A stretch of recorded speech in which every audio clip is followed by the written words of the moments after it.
Assalamualaikum warahmatullahi wabarakatuh. Perkenalkan, nama saya Muhammad Andre Maulana. Di sini saya akan menjelaskan tentang pengolahan pola. Dalam computer vision, pengolahan pola merupakan tahapan yang dilakukan setelah pengolahan citra. Adapun yang kita bahas di materi kali ini seperti akuisisi citra, perbaikan kualitas citra, segmentasi citra, ekstraksi ciri, dan identifikasi atau klasifikasi citra. Tahap perbaikan kualitas citra dan segmentasi citra termasuk ke dalam pengolahan citra. Sementara itu, untuk ekstraksi ciri dan identifikasi klasifikasi itu termasuk ke dalam pengolahan pola. Kita akan masuk ke materi akuisisi citra. Akuisisi citra digital merupakan proses menangkap atau memindai citra analog sehingga diperoleh citra digital. Alat yang dapat digunakan itu bermacam-macam ya untuk mengakuisisi citra.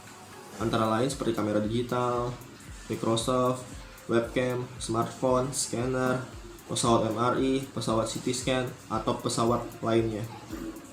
Lanjut ke perbaikan kualitas citra. Perbaikan kualitas citra merupakan tahapan pre-processing dalam pengolahan citra yang bertujuan untuk meningkatkan kualitas suatu citra. Indikator citra berkualitas baik adalah hasil segmentasi. Jika tanpa melalui proses perbaikan citra, sebenarnya citra hasil akuisisi itu sudah bisa tersegmentasi dengan baik.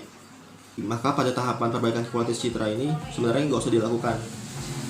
Namun apabila hasil segmentasi belum baik, maka perlu dilakukan tahapan perbaikan kualitas citra ini. Oleh sebab itu, perbaikan kualitas citra ini sebenarnya bersifat opsional.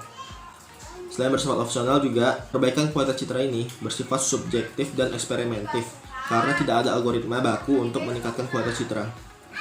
Perbaikan kualitas citra ini dapat dilakukan melalui beberapa operasi seperti operasi titik, operasi spesial, maupun operasi transformasi. Metode perbaikan kualitas citra diantaranya adalah intensity adjustment, contrast stretching, dan filtering. Lanjut ke segmentasi citra. Pertama, dalam pengolahan citra terkadang dibutuhkan pengolahan hanya pada objek tertentu saja.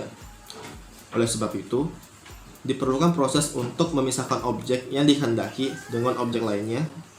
Yang kedua, proses memisahkan objek hasil yang dikehendaki foreground dengan objek lainnya yang tidak dikehendaki background disebut dengan segmentasi citra.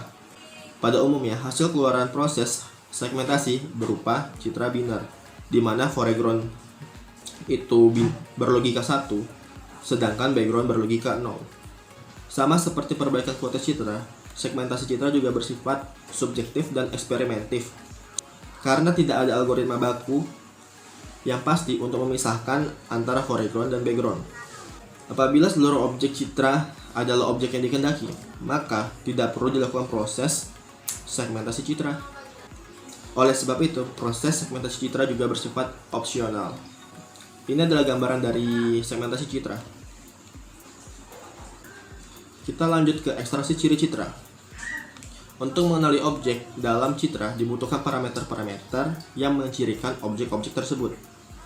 Ciri dapat digunakan untuk membedakan suatu objek dengan objek lainnya, diantaranya adalah ciri bentuk, ciri ukuran, ciri geometri, ciri tekstur, dan ciri warna. Masing-masing objek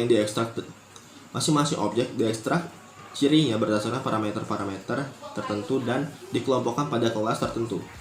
Misalnya, untuk mencirikan ukuran suatu objek yang termasuk dalam kelas ukuran besar, maka digunakan parameter luas dan keliling. Nilai dari parameter-parameter tersebut kemudian dijadikan sebagai data masukan dalam proses identifikasi dan klasifikasi. Pada proses pengolahan pola yang kompleks dibutuhkan ciri yang kompleks pula.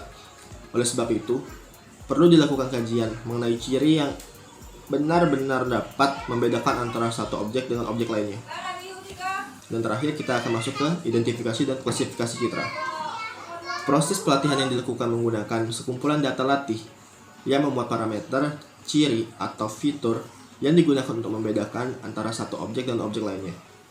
Proses pelatihan memetakan data latih menuju target latih melalui satuan rumusan. Algoritma yang digunakan dipilih berdasarkan pada karakteristik ciri atau fitur dari objek.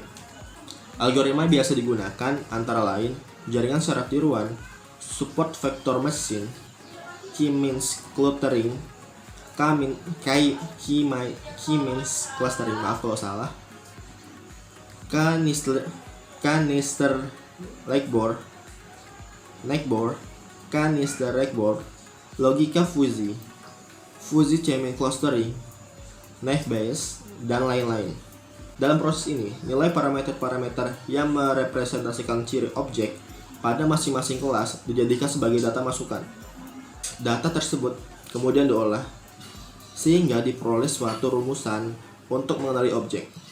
Dalam tahapan identifikasi, umumnya dilakukan dua proses utama, yaitu proses pelatihan dan proses pengujian. Mungkin itu saja presentasi dari saya, kurang lebihnya mohon maaf. Assalamualaikum warahmatullahi wabarakatuh.